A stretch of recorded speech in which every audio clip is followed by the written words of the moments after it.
juridique la directive de l'UEMOA portant code de transparence dans la gestion des finances publiques.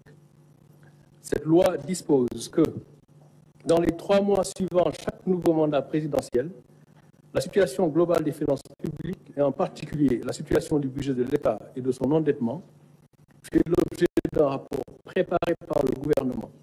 Ce rapport, audité par la Cour des comptes, est publié dans les 3 mois suivants. Alors, le président de la République, fidèle à sa doctrine Jubal-Jubanti, a tenu à respecter les dispositions de cette loi. C'est pour lui et le gouvernement une exigence de transparence, d'abord vis-à-vis des populations, mais également vis-à-vis de nos partenaires et des marchés financiers qui font confiance au Sénégal et qui devront continuer à nous faire confiance. Cet exercice de transparence et de reddition des comptes est également une nécessité pour en tirer les conséquences objectives, notamment pour le référentiel des politiques publiques en cours de finalisation pour opérationnaliser le projet. Alors, les constats.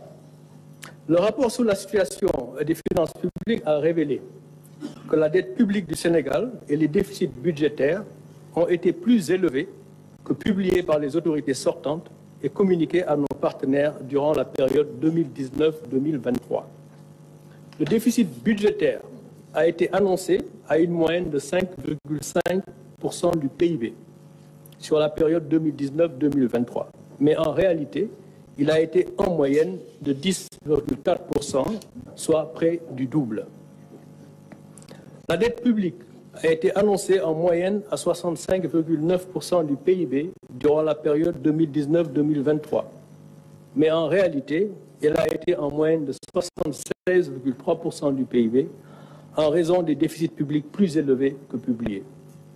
Ainsi, à fin 2023, par exemple, la dette de l'État central, hors secteur parapublic, est à 15 664 milliards, soit 83,7% du PIB, alors qu'elle était annoncée à 13 772 milliards, ou 73,6% du PIB. Il s'agit donc d'un supplément de dette contractée et non publiée de près de 1 892 milliards, soit 10% du PIB de plus. Cette dette supplémentaire est principalement due à des tirages sur des prêts projets sur financement extérieur et des prêts contractés auprès des banques locales de façon non transparente. Sur la période 2019-2023, les tirages sur ressources extérieures non inclus dans les déficits ont été en moyenne de 593 milliards annuellement et les prêts bancaires non inclus dans les déficits en moyenne de 179 milliards annuellement. Alors, juste pour expliquer, lorsqu'on parle de tirage donc, sur ressources extérieures ou de prêts bancaires qui ont été contractés et dépensés de façon non transparente, en principe, donc, ces dettes devraient se retrouver dans les dépenses. Donc, dans les dépenses et donc dans le financement. Dans le financement de ces dépenses et donc dans la dette. C'est la raison pour laquelle nous disons qu'il y a eu des tirages sur ressources extérieures ou des prêts au niveau des banques locales qui ont financé des dépenses qui n'ont pas été donc publiées ou en tout cas comptabilisées dans nos déficits budgétaires et de ce fait ces dettes sont à comptabiliser dans la dette et donc on fait l'objet de dépenses qui auraient dû être incluses dans nos déficits. Alors, cette dette supplémentaire, nous disions, est principalement due au tirage sur ressources extérieures des banques locales. Si on prend l'exemple de l'année 2023, par exemple, le déficit budgétaire à fin 2023 s'établirait aux alentours de 10% du PIB 2023, en y intégrant les tirages sur ressources extérieures et les prêts auprès des banques, alors que le déficit annoncé était de 4,9% du PIB, soit le double. Au-delà de ces chiffres sur le déficit et la dette, l'audit a également révélé que le surfinancement du Trésor public d'environ 605 milliards de francs CFA à fin 2023, c'était un surfinancement qui avait été convenu avec le Fonds monétaire international et qui devait être utilisé pour l'année 2024. Ce surfinancement de 605 milliards de francs CFA a été utilisé pour payer des dépenses non budgétisées et des dettes connues de l'État, contrairement à ce qui avait été communiqué aux partenaires. La non-disponibilité de ce surfinancement en 2024 a nécessité des emprunts non initialement programmés, notamment l'émission d'eurobonds par placement privé de 750 millions de dollars en juin 2024 dernier, et des crédits commerciaux syndiqués de 300 millions d'euros au troisième trimestre. Encore une fois, pour clarifier, il y avait un montant de 605 milliards donc de francs CFA de surfinancement qui devait être disponible en 2024, n'est-ce pas, pour un certain nombre d'obligations. Ces 605 milliards donc, de francs CFA ont été utilisés en bonne partie et donc nous ne les avons pas trouvés dans les comptes lorsque nous sommes arrivés. Donc en conséquence et en attendant la finalisation de l'audit des finances publiques, le gouvernement avait décidé de ne pas porter le dossier du Sénégal au Conseil d'administration du Fonds monétaire international suite à leur mission de revue de juin 2024.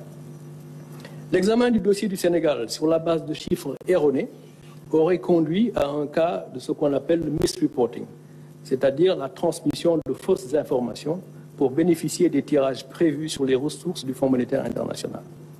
La conséquence de la transmission de données erronées pour bénéficier de tirages est le remboursement des ressources mobilisées, à moins de bénéficier d'une dérogation sur la base de mesures correctives crédibles approuvées par le FMI. Le gouvernement a donc choisi la voie de la transparence.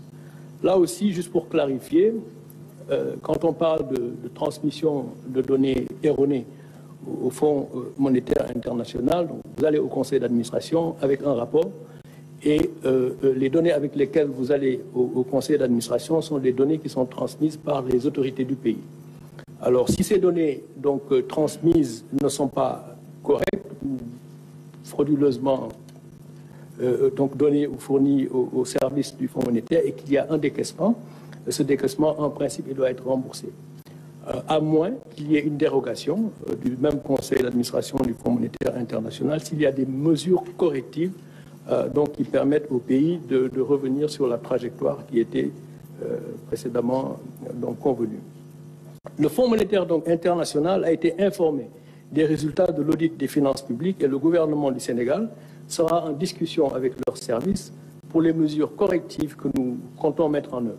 Ces mesures seront mises en œuvre soit dans le cadre du programme en cours avec le FMI pour mettre les finances publiques sur la trajectoire initialement convenue ou dans le cadre d'un nouveau programme à négocier à très très court terme et à mettre en cohérence avec le nouveau référentiel des politiques publiques.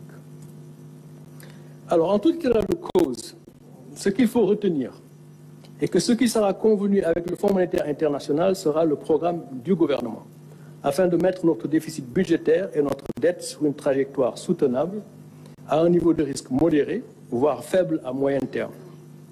Ainsi, le gouvernement prend l'engagement de ramener la dette de l'État central de 83,7% du PIB en 2023 à moins de 70% dans des délais raisonnables. Nous nous fixons cet objectif non seulement parce qu'il correspond à nos engagements dans le cadre de l'UEMOA, mais également parce qu'il correspond à nos capacités actuelles d'endettement, compatibles avec une économie saine et prospère, portée par un secteur privé fort. C'est l'ambition du projet du président de la République pour un Sénégal souverain, juste et prospère. En effet, la croissance moyenne sur la période 2014-2023 a été d'environ 5% malgré les déficits budgétaires effectifs d'une moyenne de 10% du PIB, donc 2 fois annoncé. On a eu une croissance moyenne de 5%, on a annoncé un déficit budgétaire en moyenne de 5%, mais ce déficit budgétaire a été en réalité de 10% en moyenne. Cela veut dire que l'action de l'État par l'endettement n'a pas été efficace. On peut être tenté d'attribuer cette contre-performance à la conjoncture internationale. Mais la faiblesse constatée de la croissance n'est en réalité qu'un retour à nos performances historiques d'une croissance de 4% hors pétrole et agriculture. On sait que l'agriculture est volatile de façon générale. La croissance moyenne, nos performances historiques, c'est autour de 4% de croissance. En effet, la croissance du PIB non agricole, donc lorsqu'on enlève la partie agricole qui est un peu volatile, la croissance du PIB non agricole a commencé sa décélération depuis 2018. donc bien avant la Covid et la guerre russo-ukrainienne. Et cette croissance atterrira en 2024 à moins de 4% du fait de la faible croissance du premier trimestre liée à la situation politique qui prévalait. Alors donc, je disais tout à l'heure que nos performances historiques, c'est en moyenne de 4% de croissance. Le premier trimestre, il y a eu une forte décélération, on le sait tous, à cause de la situation politique qui a prévalu. Et la croissance va reprendre donc, pour les 3 trimestres qui suivront, mais va atterrir à une moyenne qui sera certainement 4% ou moins à cause des performances du premier trimestre. Alors donc, le Sénégal en est donc au même point